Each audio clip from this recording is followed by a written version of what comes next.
Today's topic is pioneering work in solar power in rural areas. Hello, everybody.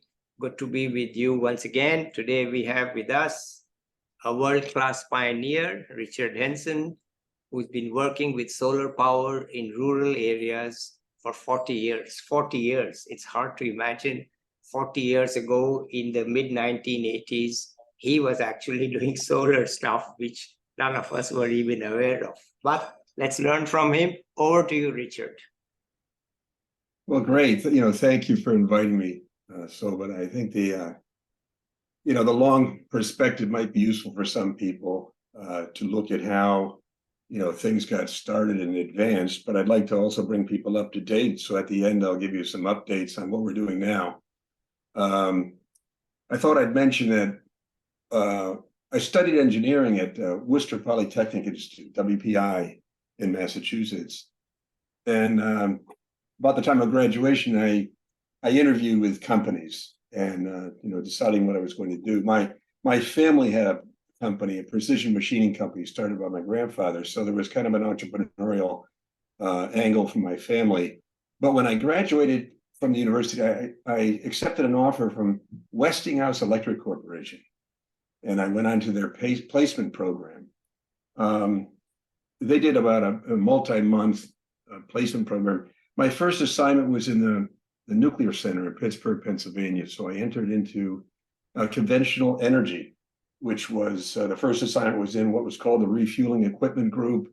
They gave me an assignment to look at, well, how would you refuel a nuclear reactor when you're on when it's floating on a barge? So it was a floating nuclear plant. So I kind of got into the industry that way, different industry than what my family had been involved with. But in any event, I took a number of assignments. And then I got placed in an assignment in the Boston area. We were in what was called the Sturdivant division. We're making a large equipment, air handling equipment, feeding air to the both forced draft and induced draft fans, air handling equipment that forced, tremendous amount of air into the fires to create the boilers, burning coal or fossil fuel. And we also made hydrogen recombiners for nuclear plants. So we had a facility, one of many within Westinghouse. It was a large company at the time, a conglomerate. So I essentially got a sense on what it took to build, large scale equipment for power plants that were up to 1,000 megawatts. So it was kind of a good background for a young engineer. But during my working years there, I also traveled. In fact, before I started there, we had a little break between college and starting with Westinghouse. And I went to Mexico for a few weeks on vacation. I had an affinity. I had studied Spanish a few years in high school. So I had kind of an affinity for the Spanish language and culture. So I had traveled then. And then while working at Westinghouse, I also was interested in the Latin American Caribbean areas. So I traveled and went to the Dominican Republic on vacation with another engineering friend. Just, young, traveling a bit to get to know. So with that, I noticed people didn't have electricity. This was me opening my eyes. I was born with a light switch, next to my bed. And here, 50% of the population in the Dominican Republic, which was, there were about 6 million people, the population at the time, they didn't have access to electricity. Really, I started to learn about that and explore. So I went to the Dominican Republic the first time on December 26, 1981, and into early January 1982. I think it was about a 10-day trip. And I returned again the next year with the same friend. We took another break, from work, winter break, escaping the cold in New England and going to explore a bit. And with that, I really started to look at it and say, I'd like to immerse myself more, learn the Spanish language well, and get to know this. And I started to look into renewable energy. As a mechanical engineer, I was trained in mechanical engineering, although I'm registered with having been a manufacturing engineer at Westinghouse, and then I was a manager of manufacturing industrial engineer. I'm registered as an industrial engineer, but trained as a mechanical engineer. A mechanical windmill turning around was an interesting potential solution. However, when you look around the country, in the scale of the country, well, wind resource is site specific, and to address energy needs, you'd have to be in the right area. And while I was exploring options, I visited actually on Martha's Vineyard, off an island off the coast of Massachusetts in the eastern United States. A place called the Wind Farm Museum. They had wind turbines, but they were showing kind of sustainable technology. This is early on. This is in '83. I started to explore, and they had a photovoltaic module, and their son gave a lecture, and I went to this lecture. It was about photovoltaic technology. It was starting to let us know what was happening. The terrestrial industry, I mean, originally it was for space, but terrestrial was developing, and I learned from them where you could actually purchase a photovoltaic module, which I did in November of 1983. So I bought my first photovoltaic module. It was an Arco SBI 16 2000, 35 watts, round cells, 5-year warranty. So I purchased that from a young fellow who had started in the business. At that time, the global production, according to the Department of Energy, was 20.8 megawatts, the total photovoltaic production. So it was early in the industry. And I had figured, well, let's, what you do with a small system like that, so 35 watts, TV, radio, lights, and I then, conceptualized what you could put together. Also interacting with what I had seen at this location where they had the solar module, they had some wind turbines, so they're kind of looking at this technology. And I planned the next thing was to plan a trip to the Dominican Republic. And I was fortunate. I went to the Dominican consulate in Boston, and the consul there, a woman by the name of Juana Rodriguez, provided me with a 4-year multiple entrance visa for the Dominican Republic. And on January 1st, 1984, I traveled to the Dominican Republic, flew out of JFK and into the North Coast, Puerto Plata, and began kind of a stretch there. Planned to spend four plus months in the Dominican Republic. Get a better sense. Learn more of the language. I had kind of crude Spanish with high school Spanish, and that's Richard, where you quit your job at that point. How could you spend 4 months? Yeah, no, I quit my job. I quit. In the period I was starting investing this, I left Westinghouse. I had been a manager there, and I had pretty substantial savings. So I was single, had savings and self-finance. I actually was saying, how do I get involved in a developing country? I'm a gringo from Connecticut. How do I get involved? But an affinity for the culture and looking how to do something worthwhile. All right. So yeah, I actually had considered the Peace Corps, but I found out when I contacted the Peace Corps, I found out I was too focused. I wanted renewable energy in the Latin American Caribbean region. You can't do that. You got to be more open than that. So I know what I wanted to do. I was focused. So I pursued it on my own. Self-financed it and did practically an alternative to the Peace Corps. Living there and met a lot of Peace Corps people. That actually was part of the way we introduced technology. But I rented a second floor apartment in a home there on the North Coast.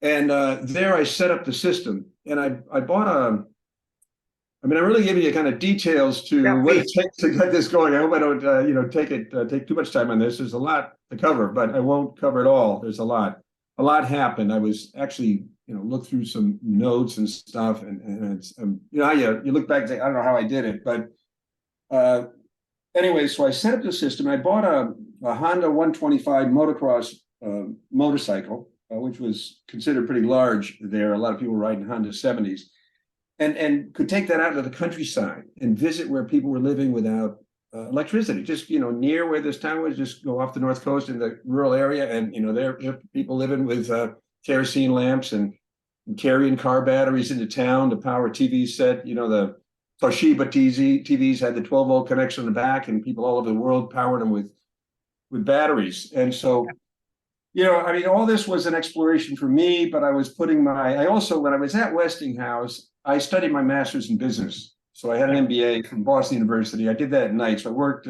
full time in the day and studied at night.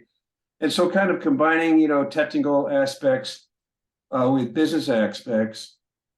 And then, kind of an interest in getting more immersed. So that's where I went from there and kept learning, learning language. It took a while, but I invited people in to see the system, which I was using essentially. It was set up in this apartment. And for me, it was like backup power, but there were a lot of power outages. So that even drew some attention that, I had power there.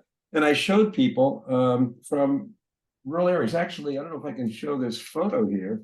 Yeah.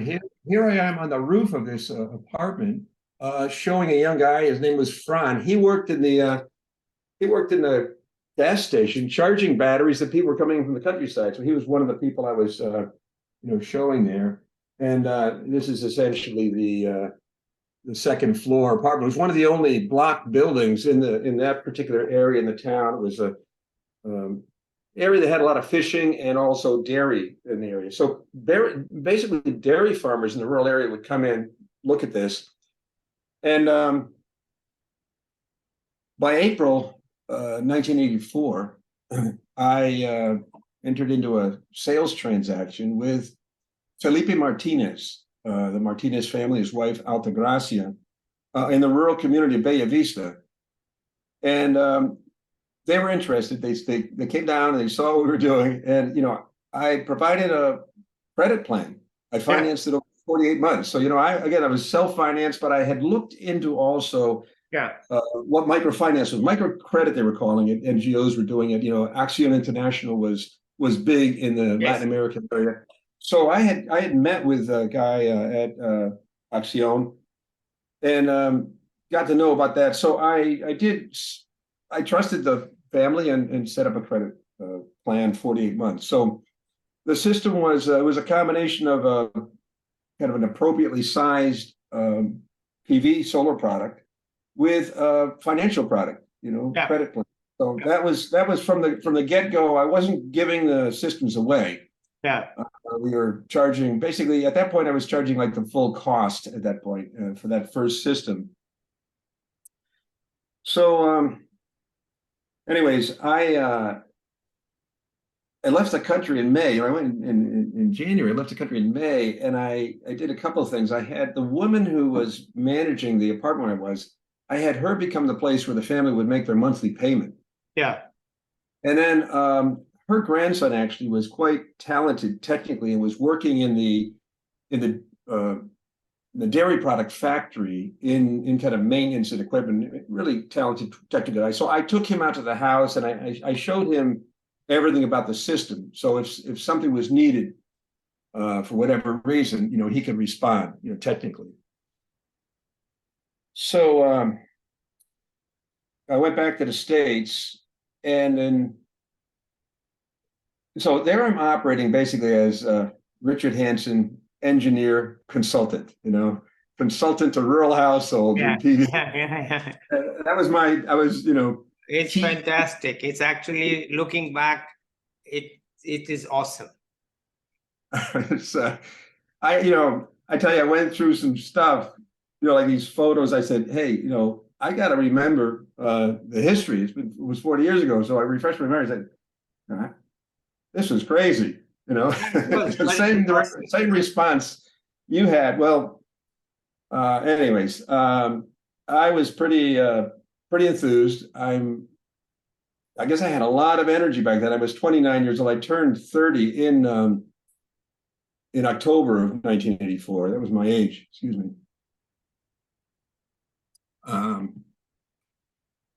Anyways, I came back. Well, in the States in September 27th, 1984. I founded a nonprofit corporation in Boston, Massachusetts, basically. I had the sense that providing like training and technical assistance and being able to raise some money, because I didn't at that point really see the commercial viability coming very quickly, and my funds were going to run out. So at that point, the idea was, okay, and I had seen an operation that was being done where they were training like jewelers to make jewelry. And so this idea of training local entrepreneurs. So I liked that idea and set up a nonprofit to raise some funds. That was, like I say, in September. We rented a small office. And my parents were very supportive. Surprisingly, I took off to an area where they, had no knowledge of, and there I am off. And at the time, there weren't any, cell phones. You weren't very well communicated back then. No cell phones, but we did have solar power getting going, so we kind of leapfrogged that. They gave me a slide projector, a Kodak carousel slide projector, no PowerPoints then as well. No. And that, I was taking slides so I could come back to the States and show people slides. And I started doing some slide presentations and raise a little bit of money. I started with some family and friends. And then I returned. So I returned to the Dominican Republic in the fall of 1984 and then needed to kind of see where I can get some collaborations going. Before I had left the Dominican Republic, I actually, with the success of the first family, more or less things looked pretty good. I ordered a couple more photovoltaic modules and had them shipped to the Puerto Plata airport. The first one I literally carried under my arm. I brought that module in January '84, but the other two I had them shipped in. So I just kind of slipped through customs the first time through as with my luggage. Yeah. But then the next time I got them shipped in. So when I got there in the fall, there they were in the airport, sitting there with a 70% duty applied to them. Yeah. I said, all right, well, here's a hurdle. I didn't know how much the duty was. And gee, this is going to be pretty expensive for the countryside. I bought that first module for $315. Yeah. That's in 1984 dollars. Yeah. You're as an economist, you can do a quick calculation. It was an enormous amount of money.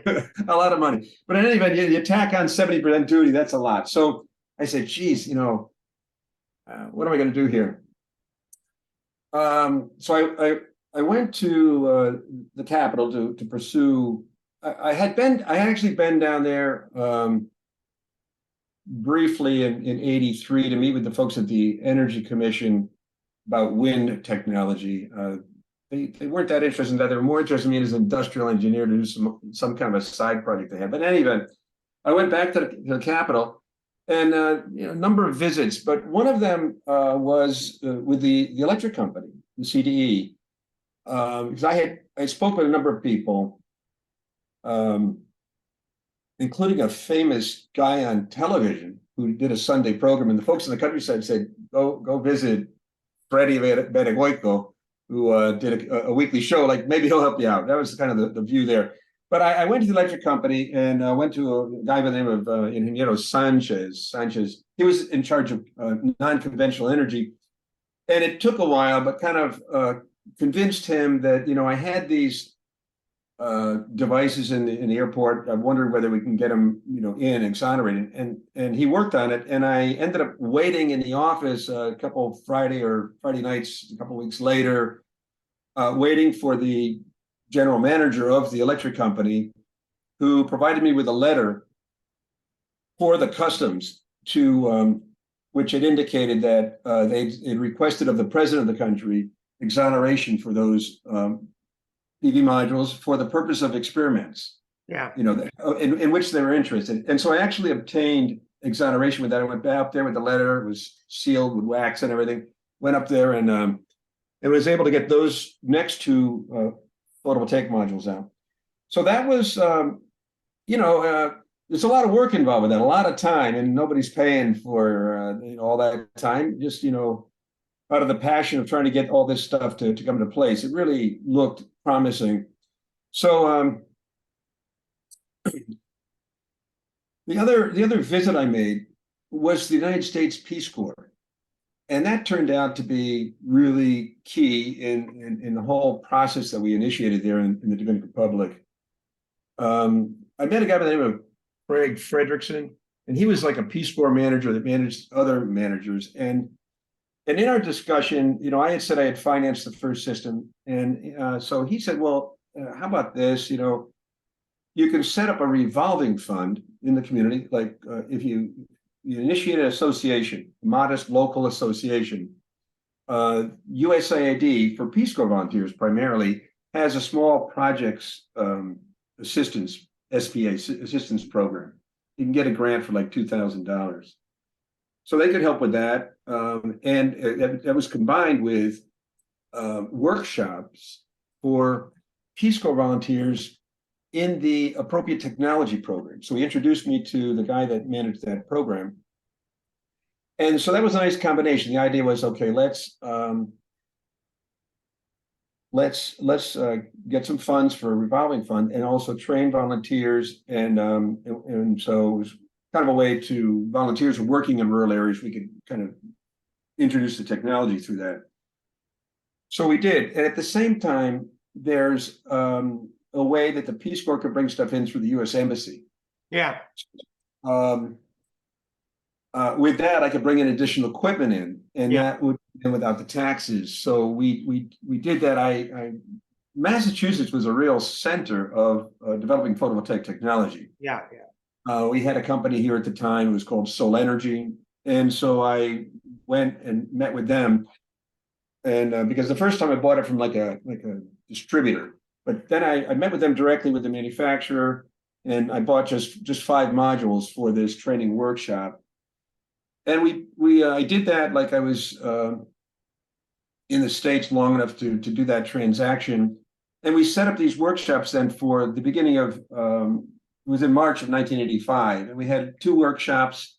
The Peace Corps paid like $1,500 per workshop to do those. We did 2 of them. We had the first one where they had 2 male volunteers, and the next one 2 female volunteers. And the way we designed it was we had a list of interested people because Mr. Martinez, Felipe Martinez, people would visit their house. It was a house, but they also had a little market connected to it, like one side of the house. So people would come there and they'd see that they had the lights on. So people in the countryside were visiting them. And so there were people around there that were interested.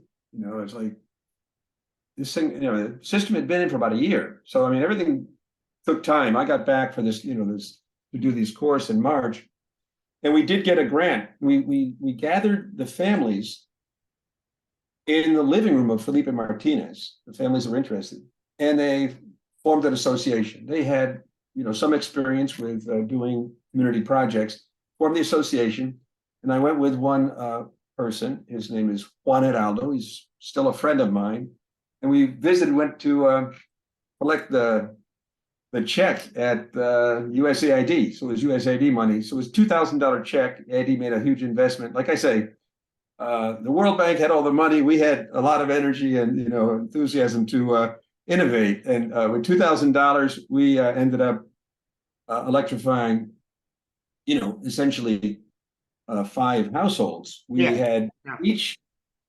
course, the volunteers would install systems. So we had like a theoretical side to explain the technology, and then we did the practical side. We actually installed systems that people were purchasing and established a 3-year payment plan.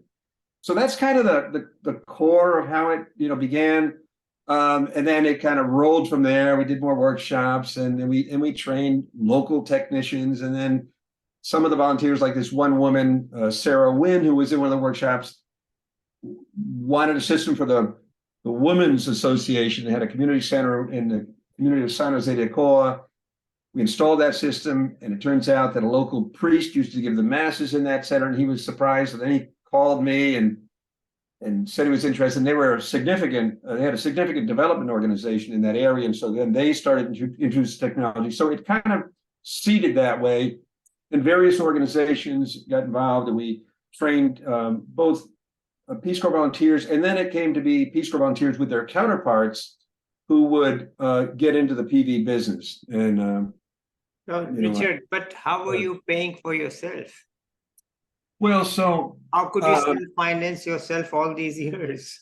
I lived lean. I lived, pretty much. I had saved a pretty decent amount of money from the Peace Corps, and was Peace really. Corps, you were never in the Peace Corps. No, I never was. I'm sorry. I'm sorry. I saved money up, and I lived lean like the Peace Corps, but I wasn't in the Peace Corps. I was independent enough to, I met Peace Corps people. They used to invite me down for their Thanksgiving dinners, and I ended up training Peace Corps volunteers, and Peace Corps volunteers that were tired of whatever assignment they had would jump on this. It was exciting.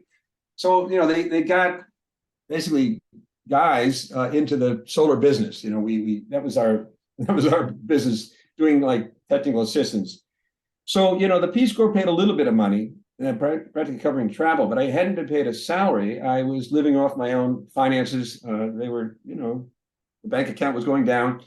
But what came around in the United States Department of Energy was trying to figure out what were the markets for PV technology, and they were looking at developing countries. And so when I went back for one visit, in 1985, MIT held a conference called like Photovoltaics into the Marketplace, and I met a lot of people there. And one of the people I met was a professor from WPI, where I had studied, and he had a Center for Solar Electrification. He was kind of out there, getting students involved with this technology. And he invited me to do a presentation at what they call Intersession around Christmas time. Students are off, they can take these courses. So we did that, and he had three of us present. One was a fellow by the name of Ed Clark, who was an entrepreneur who was retiring, giving his businesses to his sons, and volunteering for Heifer International, and he was doing work for Rotary International. So I met him, and this other woman, Ruby Ma, at that MIT conference. There was a launch of the Massachusetts PV Center. As I mentioned, this was a center for developing PV technology. And so Massachusetts was setting up a place at the airport where people could come in, internationally and visit. In any event, so the three of us presented, and afterward I met with Ed Hall and Ed Clark for lunch. And Ed Hall took a real interest in what we were doing. The next month, he flew down to the Dominican Republic. And here's how things kind of go. I mean, you don't know who you're gonna meet and what's gonna happen, but it's just, I don't know, it's magic. In any event, Ed flew down to the Dominican Republic. Here's the guy's, retiring and interested in, fearless guy, had been pilot in World War II, what's flying all over, didn't matter to him. So he flies down to the Dominican Republic, visits me, and he actually provided a small loan, a $5,000 loan to increase inventory for the little business we had started. Yeah. So he put some money in, but when he came back, he had seen what we were doing, and so he wrote some letters, and it turned out that he got in contact with through a guy from NASA, got in touch with the people over at Bud Annan's group, the photovoltaic solar group at the DOE, Department of Energy. And so I was in touch then, a guy by the name of Vincent Rice, who took on this. And they started taking interest. But in May of 1987, they asked me to go to New Orleans to present at the IEEE conference. So I brought down my rack of slides, the carousel of slides, and started to show people a picture of PV systems in rural areas. And so there was a thirst for this stuff. I would say, hey, this stuff's cost effective today when you can, compare it with kerosene and dry cells. And Dominicans listen to a lot of music, and they're burned through the dry cells in the cassette player to play music. At the time, it was cassettes. We got in touch with the Department of Energy, and that led to us doing, and this is where some money came in, doing a case study. They asked us to do a case study and connected us with the University of Massachusetts Lowell. And the principal investigator, Dr. Jose Martin, brilliant man, good friend to this day, met him. He's originally from Cuba, came to the United States as a refugee. He was the dean of chemical and nuclear engineering at the university.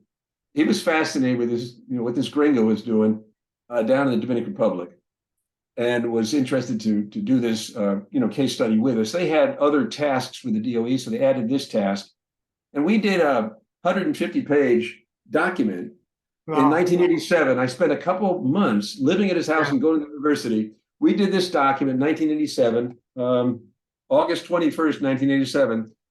And, it was submitted to the U.S. Department of Energy. Yeah, I can see it. Yeah. And in any event, we laid it all out, and we had. I was fortunate. I gave a. I was giving these slide presentations. I gave a talk at the Solar Association of Vermont here in the Northeast here of the United States, where I am now. There was a professor there from the School for International Training, which is a school that specifically trains people to work internationally, university. And I interviewed students, and I met one there and selected that student. His name is Phil Koval. Yeah. Great young guy. And he spent a year with me in the Dominican Republic. A lot of the material he was working as a university had to do like papers. And so some of the material in this report comes from his reports, things he was looking into. He's interacting with me. But then we wrote this, and Department of Energy got that.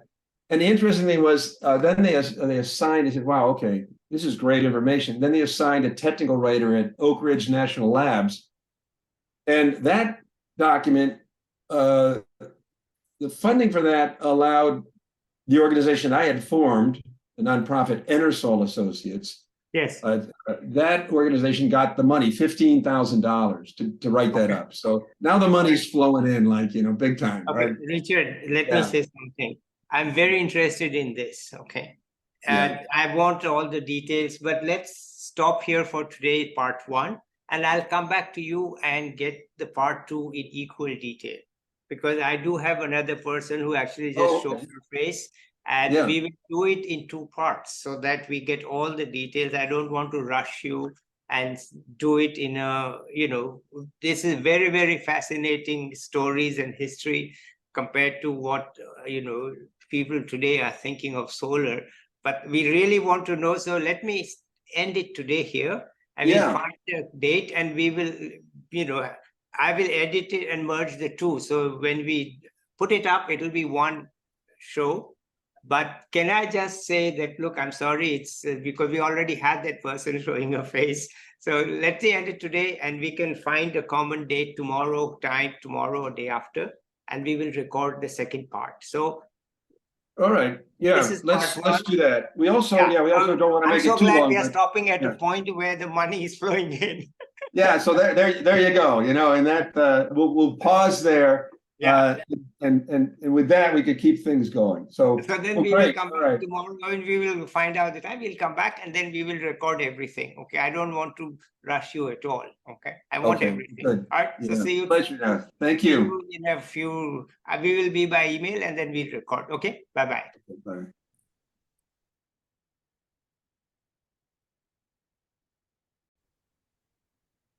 Bye. This is part 2 with Richard Hansen. We had to stop earlier, but now we are back. We had stopped when Richard had received $15,000, a huge amount of money at the time, especially since before that he was getting 0.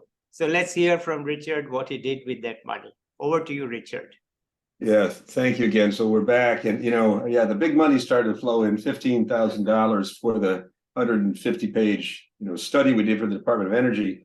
I had been living off of savings. I actually dedicated about 3 years. It had been 3 years since I started the effort on my own financing. So it was good to start to get cash flow coming in. I was having, small amounts of donations, and also the Peace Corps provided, like I said before, about $1,500 per course.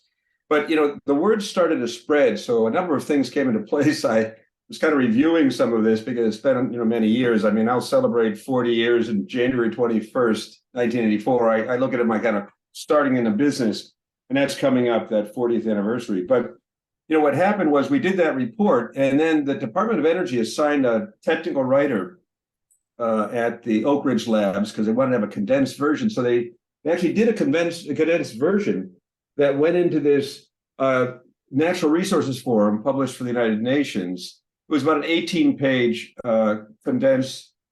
condensation of the big document we had, which our document had a lot in it. And so that was published in May of 1988. I'm really going between the United States and Dominican Republic. There are a lot of pieces to the puzzle to make it work. Getting equipment in, setting up training, and establishing a nonprofit. All these pieces come into place.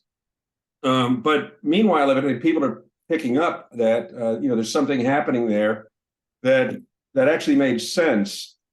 And so I had a few documents here in this National Photovoltaic Program. Every year, the U.S. Department of Energy had the National Photovoltaic Program. Here's the 1987 program review.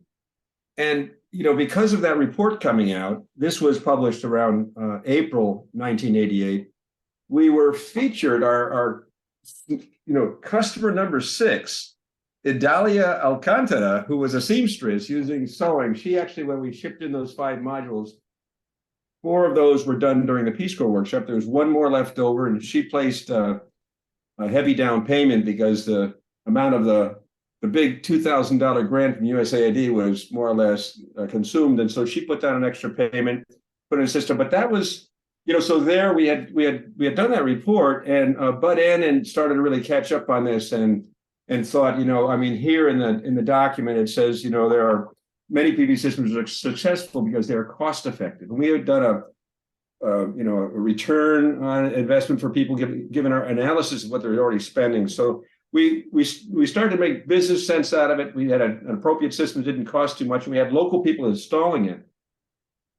And I thought I'd mention, there are really kind of 2 sectors to this, because I had established a nonprofit. So we were developing the nonprofit. That's where the contract came through for the report. But I had this model business. So essentially, I structured it as a business, and I hired local Dominicans. I registered it in the City Hall as a sole proprietorship to start with, and called it, I had to come up with something that people would understand. So I called it in Spanish a hardware store, ferreteria. Actually bought a few hammers and nails and things, but it was mainly photovoltaic module, just to have something people could connect with. And so it was a modest little store in a rural area. So that's kind of starting out, okay, this would be a business. And the young people that I trained in 1986 were already getting into the business of making money by installing PV systems, but they were working essentially for me at the time. Yeah. And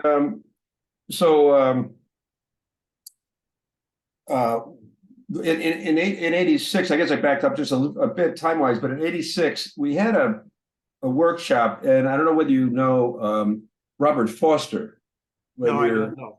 No. Okay, so he was one of the Peace Corps volunteers. He's somebody who's done a lot of consulting in this area. So it turned out that some of these volunteers were pretty capable and were able to spread the technology around. The connection with the University of Massachusetts Lowell continued because they did an agreement with UNITAR, the United Nations training organization, at the university, invited me in to speak. And so they did a session where they invited in energy officials from Latin America. So, Latin America still had a lot of electrification to do. I mean, today everybody's focused on, sub-Saharan Africa, but a lot of electrification needs at the time. And so because of the work I was doing, I was there. And while I was there at that gathering and presented, and I made a little demonstration of solar, I could easily run a radio and some lights off of it. I did meet a guy from Sandia National Labs who was actually translating, because they had people who were just Spanish speakers. Okay. He had lived in Costa. Let me just stop you for a minute. Yeah. What Okay. kind of batteries were you using at this stage? Yeah. So at this stage, we really didn't have access to deep cycle batteries. What we were using was a locally manufactured motor vehicle battery. Okay. And these batteries were already being used in rural areas where they were taking them to town, they charge them, they use about 7 to 10 days to power a small TV set. And so what we did is we used the same battery and just made an improvement in that the solar panel would keep it charged. So they would only end up using maybe the top 15 or 20% of the charge and cycle it daily rather than deeply discharging it. So these would, they would last maybe a year the way they were doing it, 9 months to a year, whereas we would get an average of about 18 months. Many of them would go to 24 months. So, okay. It was a pretty good deal. I know that the first one I bought was a 70 amp hour, about $45. It was cost effective locally, and then they'd come by and pick them up for when you're done. And they had a 12-month warranty on them, so I actually had some warranty on it. So it's locally manufactured lead acid batteries or flooded lead acids. You had a Right, I understand. that's what we're using. Yeah. So I mentioned that John Strachan was at that, and John Strachan was there involved, and he was with Sandia National Labs. So I got to know him a bit there. He was fascinated with what we're doing because he had lived with his missionary parents in Costa Rica, I guess it was. We continue that connection with the university. I want to mention that because I got some other things that happened with the University of Massachusetts. In the Dominican Republic, we're developing that business, and then we're developing the nonprofit. The next step with the Department of Energy after that report, they connected us with Oak Ridge National Labs, right, to give us a contract to kind of look at how you would expand this. So we had a visit from a person from Oak Ridge in the Dominican Republic, and we started to look at how to approach the Inter-American Development Bank to do what they had. And we had a person from the Inter-American Development Bank that came to that UNITAR session in Lowell, and I had like the documents, and they had this small project that they would use. Small project program could go $500,000 for microcredit. So we thought that might be something we could go after with one of the organizations that we had worked with. One of the Peace Corps volunteers was in a town called San Francisco de Macorís. His name was Tom Forbes, and he'd worked with La Asociación para el Desarrollo de Provincia Duarte, the Duarte Association. It's one of the provinces, and they already had a small revolving fund. So the idea was to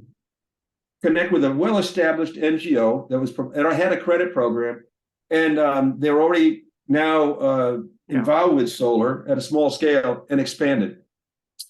Did a proposal and everything, but the IDB was not ready for that. This was way ahead of time. So I was kind of naive. I saw a small project program, microcredit, and they see, photovoltaic systems. What is this? And so well, I'll tell you, in Honduras, we've done more than the World Bank and the IDB in Honduras. My company that's now currently in Honduras, but I'll get to that later on. So that didn't fly. But another thing that we did get some funding to work with another nonprofit that I mentioned. This woman, Sarah Wynn, and the pastor came along. So they had this organization, Adeso, of San Jose de Cuba, and they had a lot of ability to get funds and move forward. It was very creative, the priests. I think they got some money from AID. I think we helped them with some planning. So what happened was, you started to get these people that attended our workshop, and if they were tied in with an NGO, they could bring in some of the credit that was really required, because the upfront investment was too much, for a typical rural family. Excuse me a second. Keep the Honduran coffee flowing. So we were tied in with Oak Ridge. The next phase with Oak Ridge is, all right, so they helped us a bit in Dominican Republic with what we were getting funded at that point. Again, so more funding coming in to be able to actually do some work. The next thing was to take a look, could you replicate in Central America? And Oak Ridge had some... Richard, before you go there, let's put it in the terms of startups today, because what you had is what we would call today a startup. Yeah. So you were past the bootstrap phase now. You are in the first round of, what is it called?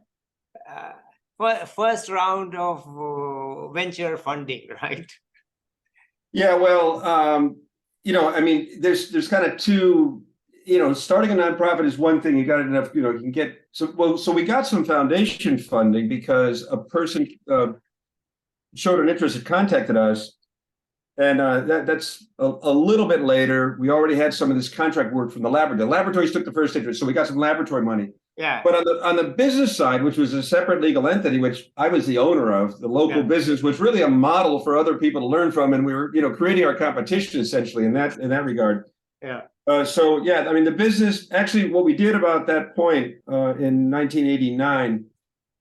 That little store in the countryside said, well, now we got to go bigger time. So we went down to the north coast town of Sosúa is the name of it on the north coast. It was pretty low key at the time.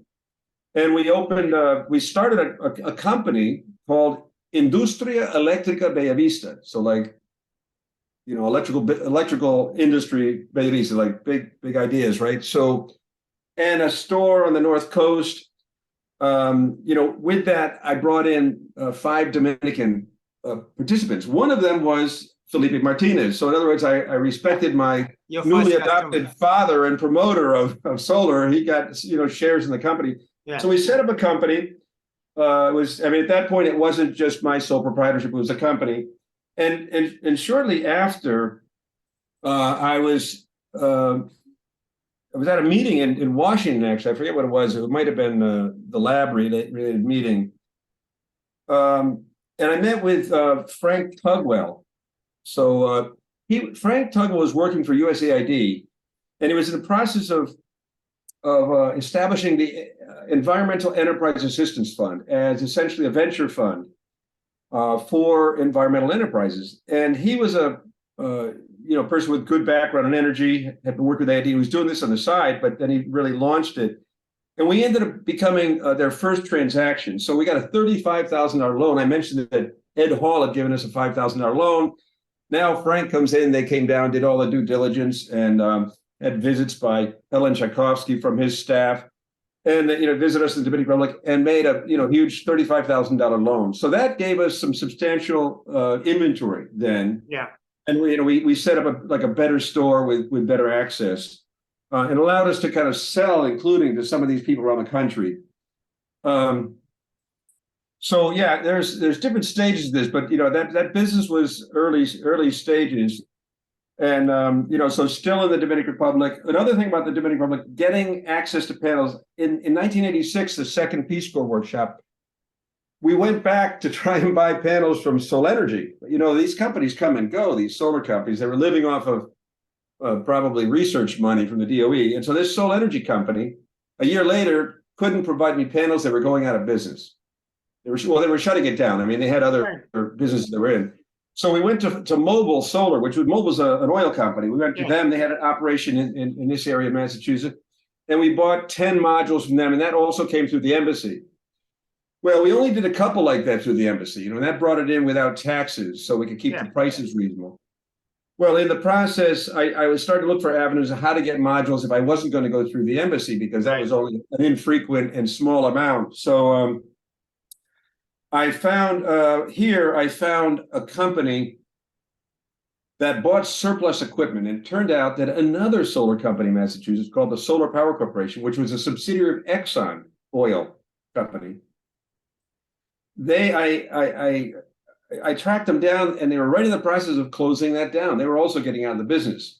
Right. I'm talking about the mid '80s, and so I guess I guess it wasn't good enough research grants for them or something that they were working on. In any event, they made some very good solar modules, and I couldn't get any while they were closing the plant down, because there was a guy who buys surplus equipment. He came in and bought up most of this stuff. Yeah. And he had some good capital here, and he bought it up. So I went over to him. He had all kinds of electronic. He was in the Boston area with all these technology firms. He'd buy up surplus. So I started to buy modules from him, and they were a pretty good price on the surplus market. They were high quality. They didn't carry the company guarantee, but they were very high quality. So that was one source. And so, you can see it's a problem. How do you get something that's cost effective? You got this tax barrier, which I know the World Bank has dealt with that in a number of countries. How do you deal with the taxes on it? So the import duties. So another thing that happened was I tracked down the SolarX company, which was an early module manufacturer. And I had met a guy at a conference who was in charge of sales in the area. And it turned out they had done a transaction with a refrigerator company in Santo Domingo in the Dominican Republic. They tried to make some 12-volt refrigerator. I don't think they made very good refrigerators. And anyways, they didn't go very far with that. It was basically a sideline. They must have been trying that out at an early stage. And I went and visited, and the company was called Concert Tech. So they were a manufacturer.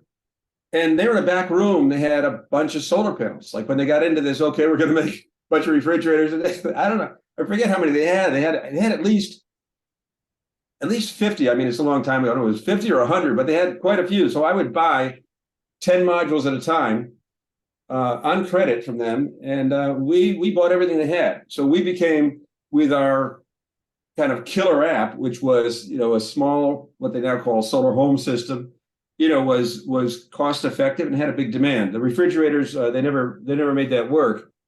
So there we were. We could carry over for a while. I mean, we carried on for that report, the 150-page report for the DOE. We had at that point in 1987, we had 100 households that were electrified. So, still pretty small. It took a few years to get there. It was, one family for 1 year until we got to get back and do that. So, anyway, so we had some supplies of modules. I was bringing in some surplus equipment at a good price and that. So with that, we kept things going for a while, and then a number of other companies in the country started to get the business, and we ended up lobbying, for tax exoneration, which came through pretty early, like in 1988, I think it was 89. The country, the Dominican Republic, took a pretty good lead and allowed these modules to come in with, tax free. So that was a big step, and I think that's an important piece of the puzzle. Otherwise, it would have been a struggle for a long time. So that was the business side. All these pieces of how do you make that business work at the same time, trying to keep the nonprofit.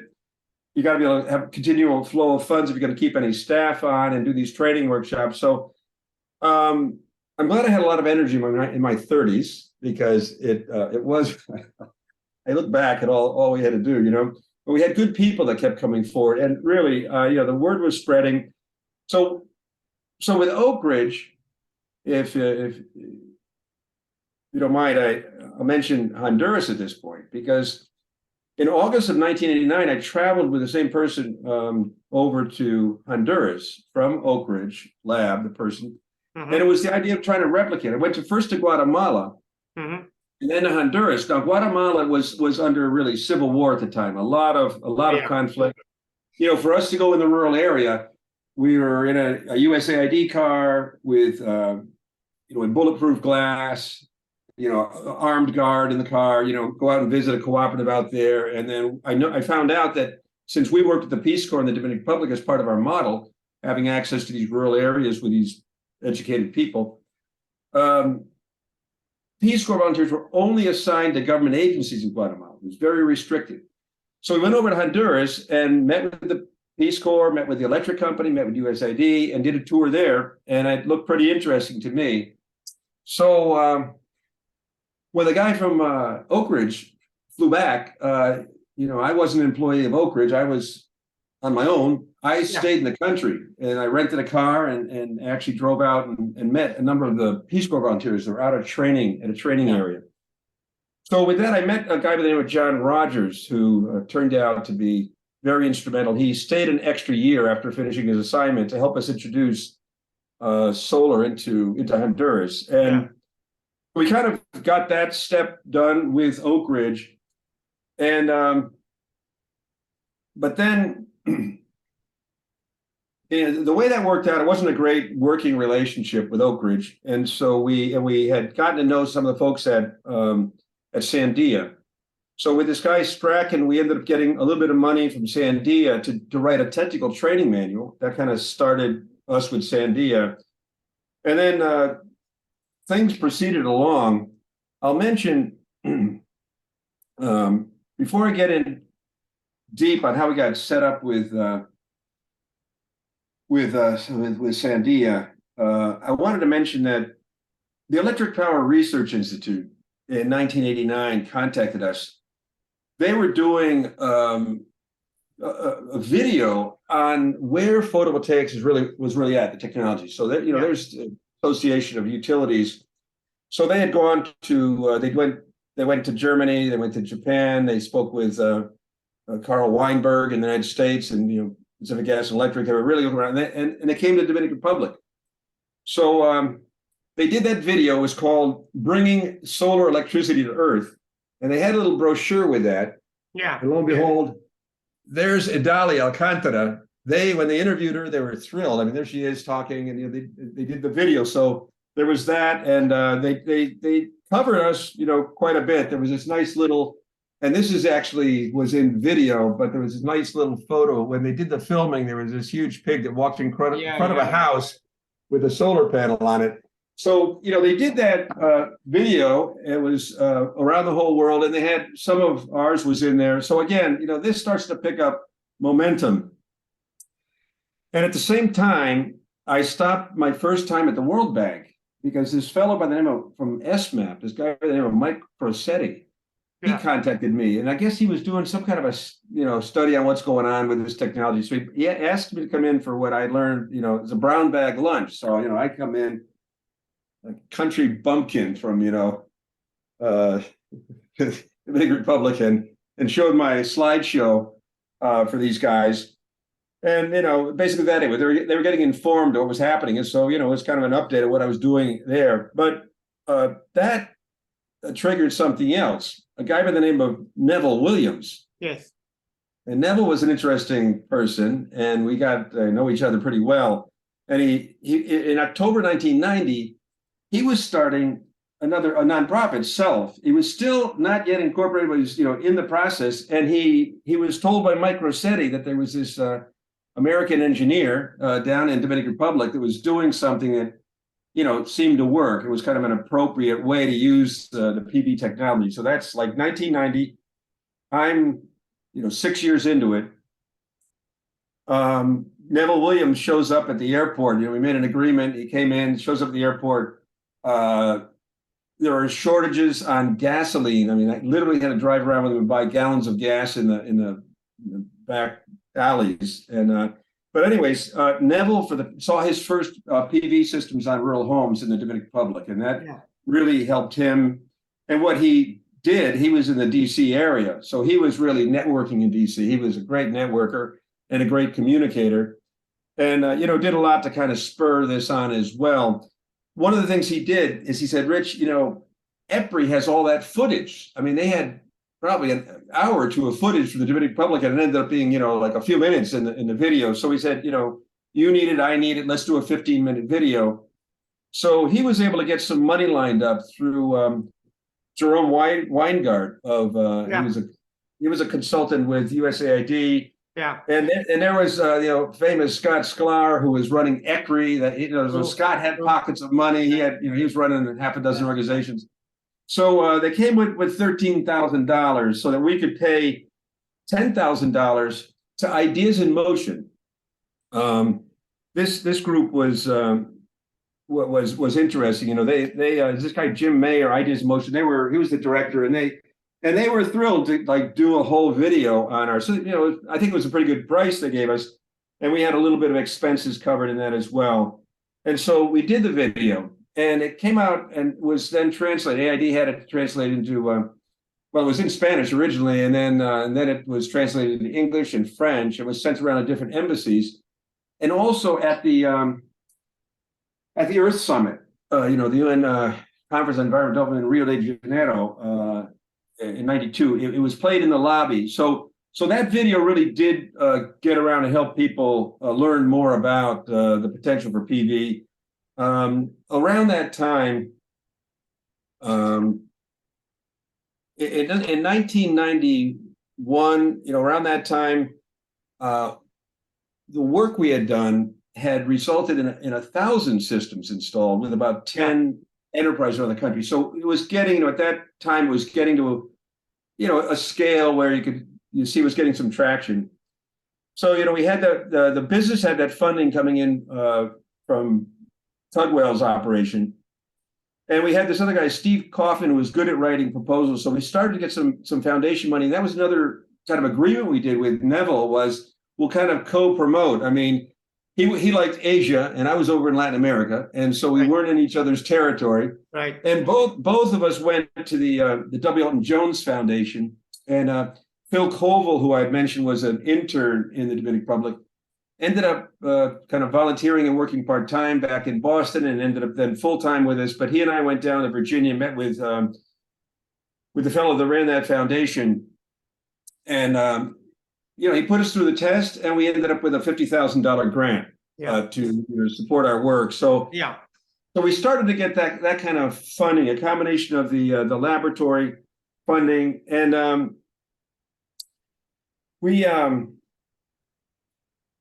with Sandia Labs, it got interesting because we had our foot in the door a little bit with that training manual, but I needed to shift things. They were a much better fit for us. So we decided I went down to Washington. I spoke with Bud Annan and he lined us up. We redirected who we were working with in Sandia. So we ended up with like a 3-year agreement with Sandia to introduce photovoltaics in Honduras. And we did that in a meeting. I think I'd like to show a few photos if I can, because I want to show some people, and I think it's worth at this point to keep people interested. But let's take a trip to the Dominican Republic now, and I'll share a few slides that I've got here. Wonderful. Yeah. So let's see. I'm gonna do that. By this time, you were quite famous, Richard. You were no longer an unknown person. You were quite famous only among solar people. But I think you were well known as the key person in Latin America by then. I didn't really. I mean, I was just, there are so many things doing. Let me get this into a. There were so many things going on. I wasn't in the DCC, and I drop in occasionally. But these things were all just popping up like surprises to me. But there were various organizations, and I was just learning the acronyms basically. Yeah. And so here's Felipe Martinez, and here's that Arco 16-2000 solar panel on there. It's a little bit fuzzy. This photo is before they had color film. This is back a long time ago. In any event, also here on the porch is Altagracia, his wife, and behind this bush was their little store. So you could walk up and then go over there in the store. By the way, that's my daughter, Myrobi. My daughter was born in 1987, so I have 2 children born in the Dominican Republic. Wow! But I wanted to show you kind of how the DOE meeting came into play. We had a meeting there in 1991 in the Dominican Republic. And the DOE folks, here's Beth Richards and Max Harcourt. So they came in from Sandia Labs, and they're at the house of Felipe and Altagracia visiting there. We're sitting around. Altagracia's on this chair back there in the turquoise colored. And also U.S. Peace Corps from Honduras. So at that point, the U.S. Peace Corps was visiting us. These 4 guys were in from the Peace Corps. The guy here on the left, Steve Cunningham, he was a volunteer in the Dominican Republic, had been working with a development association that was also creating a revolving fund. And the guy in the orange shirt and the glasses, this is John Rogers, who really became instrumental and helped me actually set up Soluz. So we had, this is my house. So that's sitting in the living room of my house in the Dominican Republic. I built a house in 1989 before my son was born. So, I was, way into getting set up in Dominican Republic. And the other thing that happened was that we had a student from UMass Lowell who later founded Celco, Harish Handi. So that's Harish there as a student. Wow. As a master's degree student in 1991. Yeah. He started the company in 95. We actually wrote a paper that was delivered in New Delhi. I couldn't go because I was tied up, but he went with Dr. Jose Martin and presented a paper that said, from Bella Vista to India, with something like 140 times magnitude, something like that, with India being such a large country. So he became inspired by what he saw there. He claims that he had a master's thesis he was writing on these centralized power plants. And he says that he threw it into the Merrimack River here in Lowell and decided that these distributed photovoltaic systems looked a lot like it looked back home, and he pursued that. So, I know Harish, and we, for a long time have worked together. He's now been able to go on and do, a lot along with the foundation, for example. Yeah. So, people-wise, so then the World Bank shows up, the Asian folks, and this is all just dropping into my world. This is in Bella Vista as well. Yes. And, so the World Bank ASTI mission team came in 1993. The document was published in 96, this document that's shown there, and Anil Cabral was involved, and Loretta Schaefer kind of moving it along. And it's, Richard, I have to stop you there. Yeah.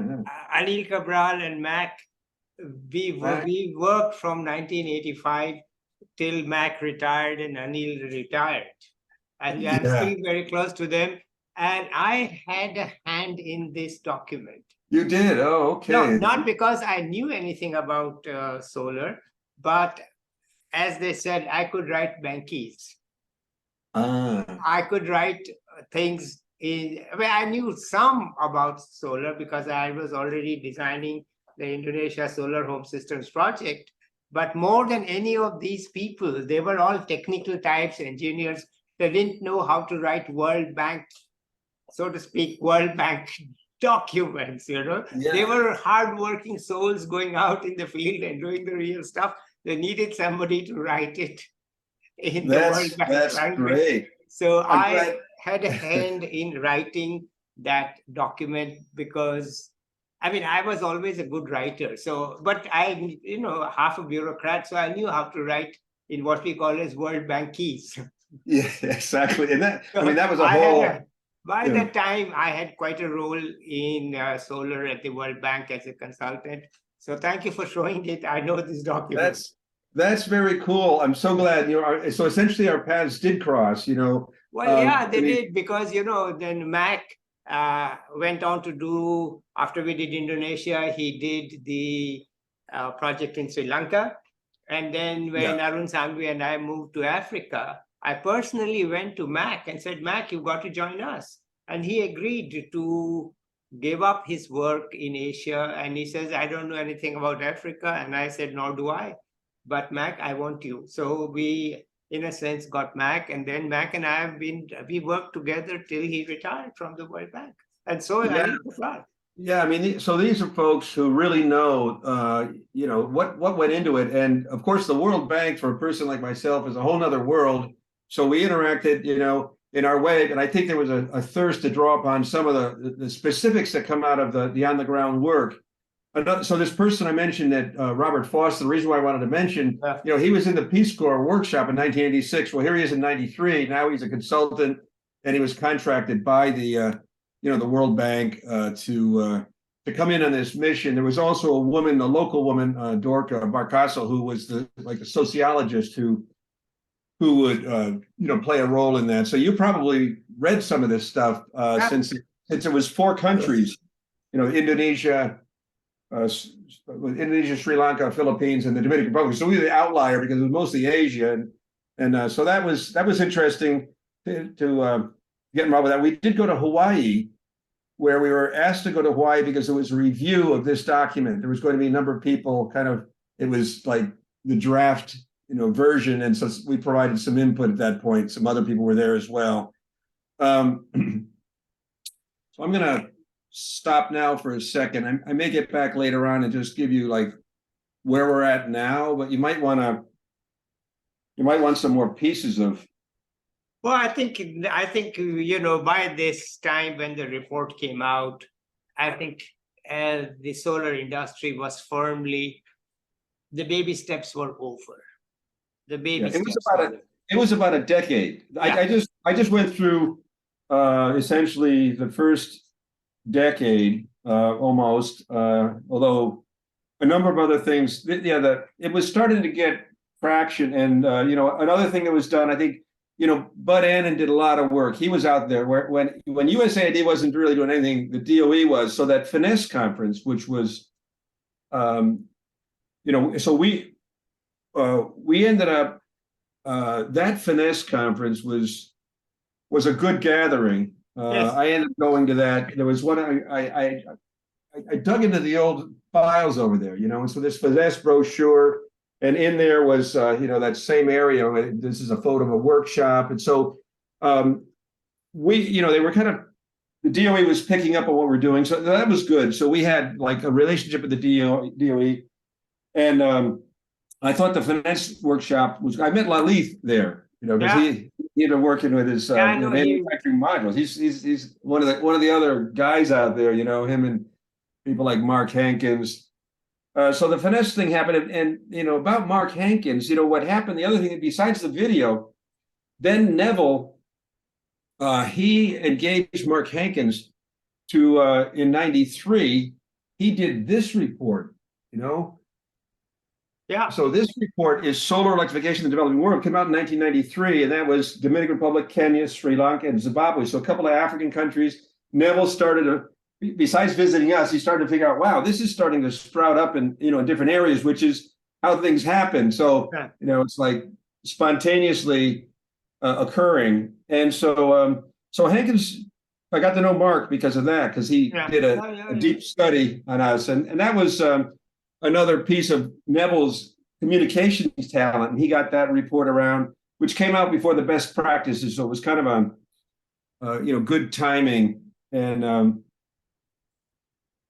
I guess, let me see, I made a couple of notes here. I want to see, yeah, so that the ASTE report came out next. I wanted to mention that in '93, about the time when this was coming to place, and with the investment from the Enterprise Assistance Fund, Environmental Enterprise Assistance Fund, there started to emerge a number of these efforts to basically act like venture funds and finance. So we were approached by folks that were assisting the Rockefeller Foundation. So in June of '93, I had the company in the Dominican Republic, which I had mentioned, and we incorporated in June 1st, '93, Solus Inc., which is a U.S. company. Yeah. And the idea was, to raise, to support these impact enterprises and raise socially responsible investment money. So, we got into that. I mean, I just put in this like startup money, like $10,000, dropped $10,000 in, but by October, we got $100,000 grant from the Rockefeller Foundation. Yeah. And that was pretty good, because it helped us. What our plan was, we had delivered them a proposal for what we called solar electric delivery operation. Yeah. So seed operation. So that's when we got into more or less, PV fee for service. Yeah. And I started raising money for that. I think, the people at the World Bank were aware of what we were doing there. And surely they were aware, Richard, by then. But that's why I want to now, for me, it's very interesting to know what happened before I got in, because we did everything based on the pioneering work of people like you and Lalit and all of those people in ESTE. But, just to give the World Bank perspective, the people in ESTE never really got the respect of the World Bank economists. Okay, because they, as I said, they couldn't fight them off. Yeah. Okay, yeah. because they'd say, no, this is like this, like this. They would. So in the end, my job was to not so much do solar, but to get it through the World Bank, to tell the economists, guys, that I'm a hardcore economist and this makes sense and I'm doing it. So we really formed a good team in that way.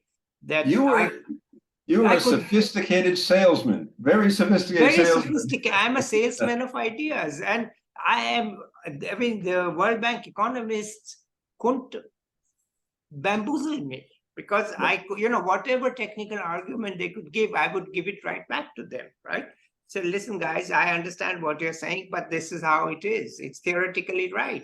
What we are doing is theoretically right. I mean, in the World Bank, you have the ground reality and you have the World Bank reality. The ground reality doesn't win enough. You need to meet the World Bank reality. Though I was never a staff member, but, I could get it through. I could just get it through. So, there was subsidy was a dirty word in the World Bank. Subsidy. Yeah, right. So, and I knew that we cannot do anything without subsidy. And people would say, no, we can't do subsidies. Subsidies are very bad. This is industrial policy. You are guiding the development. Industrial policy was a bad word. Subsidies were very bad words. It was taboo to select a particular industry. It was taboo to provide subsidies to an industry. I said, guys, okay, I'll take you on. I'm going to provide subsidies to these selected industries. See if you can stop me. And they couldn't. Yeah. So technical people like Loretta, Anil Cabral, Mac, they knew how to do the work. Yeah. A good combination then. Yeah, you had that was the combination that really worked, because we could make sense on the ground.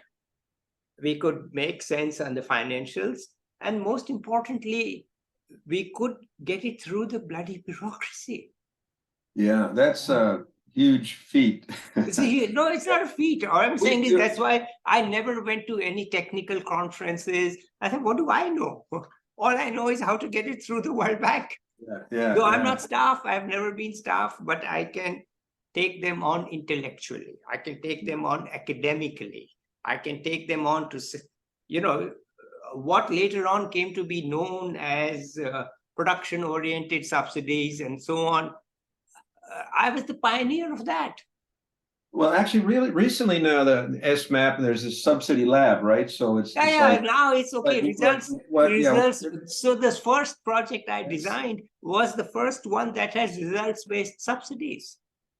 yeah, RBF, yeah, results-based Yeah, so funding, now yeah. they all call it by various names. I said, guys, Yeah. but the word subsidy was no longer taboo.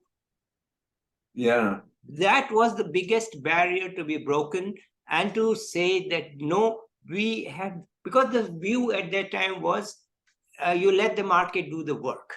yeah. But Don't. you're in the electrical sector, and then grid extensions got subsidies, and so the question of how to. But the subsidies to grid were seen as very bad, and we were in the business of privatizing the conventional utility because the subsidies were not working. So the view was that subsidies don't work for rural electrification. It's money down the drain. Subsidies are bad overall, and industrial policy is the worst thing that you can do. So how are you proposing subsidies which are a boondoggle for an industrial policy? So I said, guys, okay, talk to me. And we got it through. That was the main obstacle. And after that, the first Indonesia project, the resistance had to melt because the word came right from the president that whatever it is, we've got to do it. And of course, now there's a big fight whether they're doing enough or not doing enough. But yes, that was the contribution internal to the World Bank. Plus, when our project failed to deliver in Indonesia because we had the East Asian crisis in 1997, struck us on day one. Wow. So timing was very bad. The rupiah went from 3,000 to $1 to 10,000. Okay, now everything is uneconomic. But I wrote memo after memo after memo and held on to that project till we could finish Sri Lanka and we could start Bangladesh. As to, they'd say, but you're showing no results. I said, the result I'm showing is knowledge. So my job was to write memo after memo to management saying, we are not going to abandon Indonesia because that will send the wrong signal to the world. And so, people like Anil Cabral and Mac are very, very gifted and hardworking. They said, you write it. I said, yeah, I'll write it. You deliver it. Yeah. So this was, so anyway, tell us about today, because we want to hear that now. Yeah. So we went through, I'll just mention, we went through a period of time when we set up the leasing operations. I raised $1.5 million for the Dominican Republic and $1.5 million for Honduras. In Honduras, the IFC had invested about $500,000. It was highly leveraged. It was only $100,000 in equity and $400,000 in debt. So we got to about 2,000 systems in the Dominican Republic and about 1,500 in Honduras. But the way we had projected this is we'd be break even around 2,500 and a viable solid business around 5,000. So you really had to move forward on it. But before we got there, in the Dominican Republic, government figured out what photovoltaics were, and it's nice for election time. So they started giving away systems literally to our rental customers. So, we ended up selling the modules off into Haiti. I mean, essentially, we learned that, the government risk was just too high. Yeah. And the same thing with Honduras. I mean, Honduras did a lot of rural electrification. They did they really put a heavy burst in. So we had a lot of churn. We had to move the systems out when they did electrification. We did that. But also, interestingly enough, the model from Indonesia and Sri Lanka and all moved over to Nicaragua. Yes. For the Persa project, and then finally made its way over to Honduras, like in 2004. The consultants start to come in to design that. Of course, I wasn't a consultant because I had a company there. Yeah. And we saw the writing on the wall.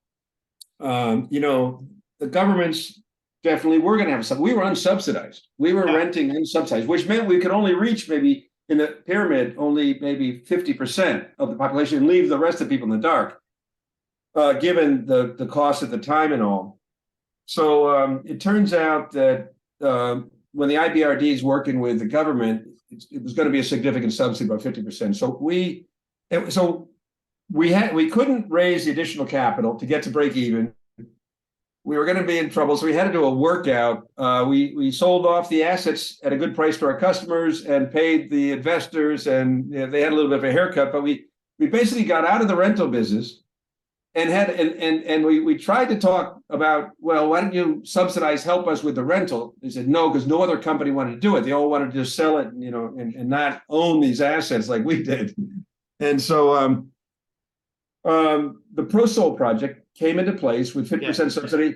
We ended up working on ProSol. The first phase was 5,000 systems, and we did 2,500 systems. So we had, you can't beat them, we joined them. So we sold off the rental, which really improved the kind of the penetration, the understanding of this technology, because we made it easy for people to sign up on that. We were using like a 10-year amortization.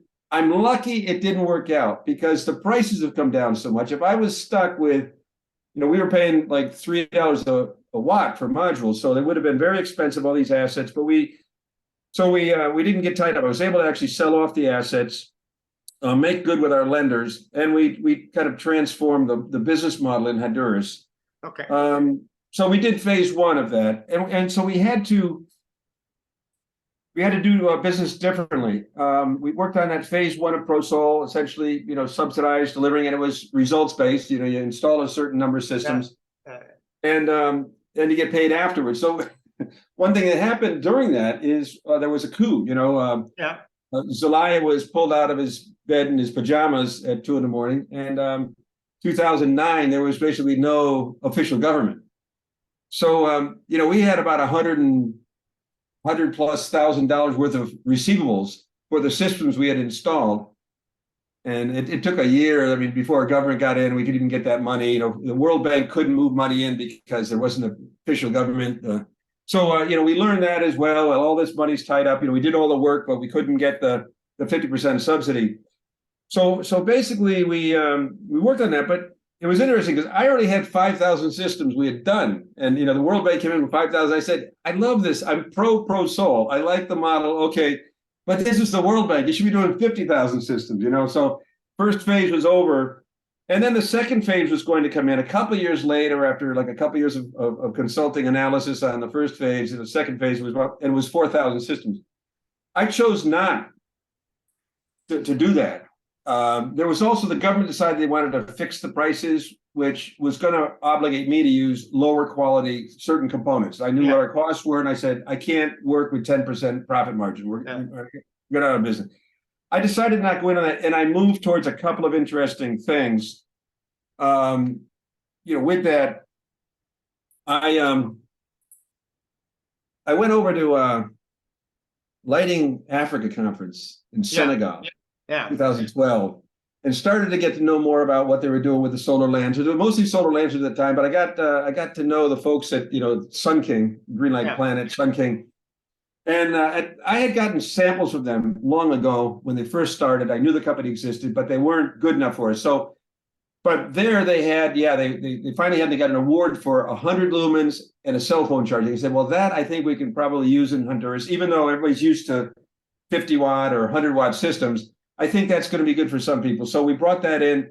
So basically we picked up the Sun King line, and that kept developing. Then they came in with a small solar home system. And so here we were with our larger component-based systems that we built locally, with components that met ProSol. We were meeting the certification of the bank.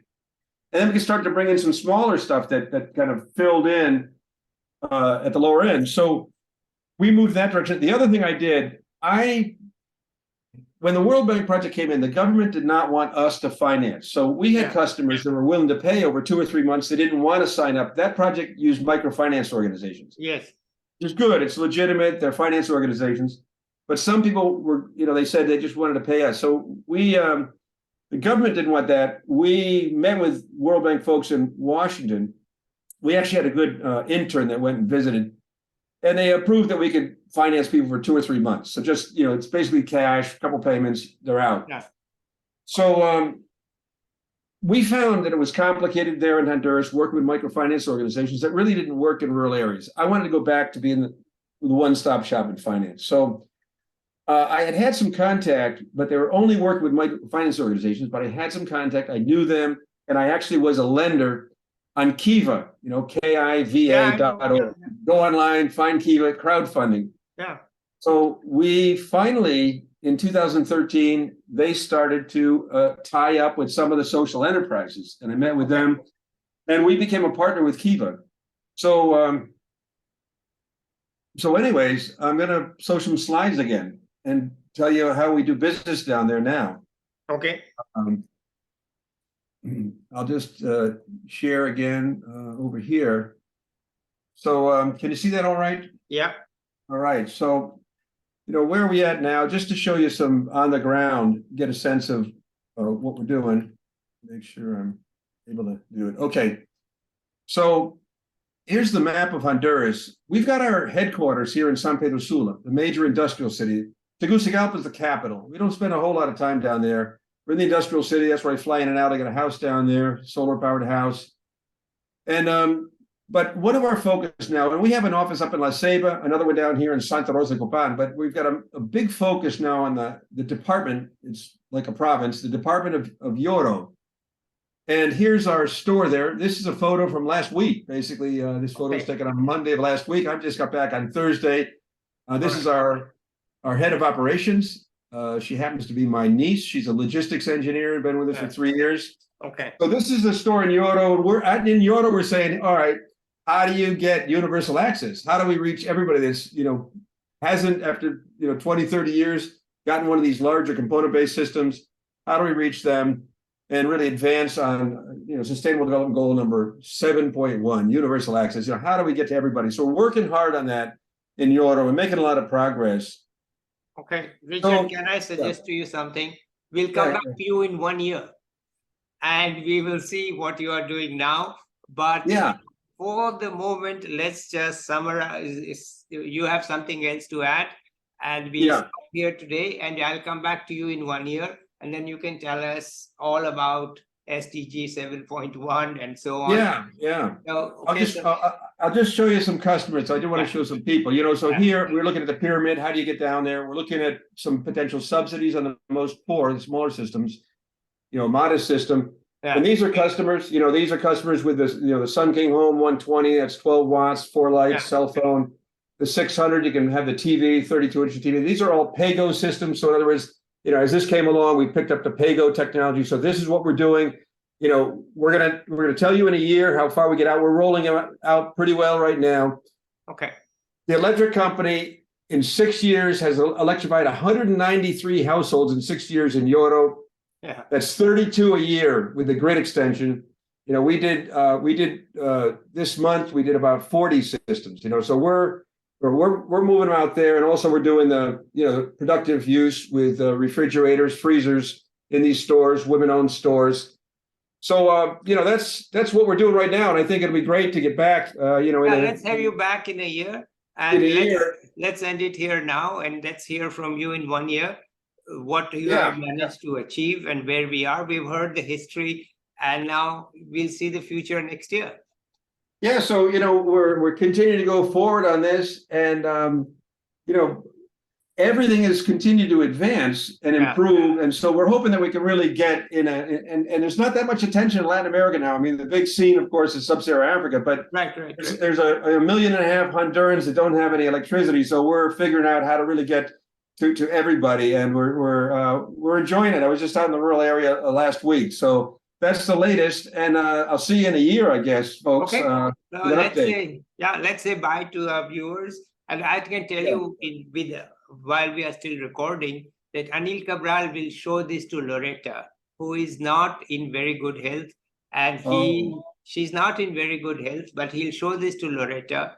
He showed Lalit's video to Loretta, and he will show this to Loretta. Oh, that'll be great. Yeah. So it is a great reunion of people from the past. Let's end it here and come back to you in 1 year, because you are still very active in this. So let me say bye to the viewers now. And it's been a long story, but it's worth it to hear it from one of the greatest pioneers. I mean, you were a teacher of Harish Hande, who's the greatest pioneer in India. So, Yeah, he's done a lot. There's still a lot to do. So any young I know, people so out there we'll that are listen to interested, you there's in plenty of 1 you. year. We'll And, listen to you in 1 year. So let's say bye to everybody. And okay, so bye-bye till next time. We'll be back. Bye. Richard will be back in 1 year. Okay. Thank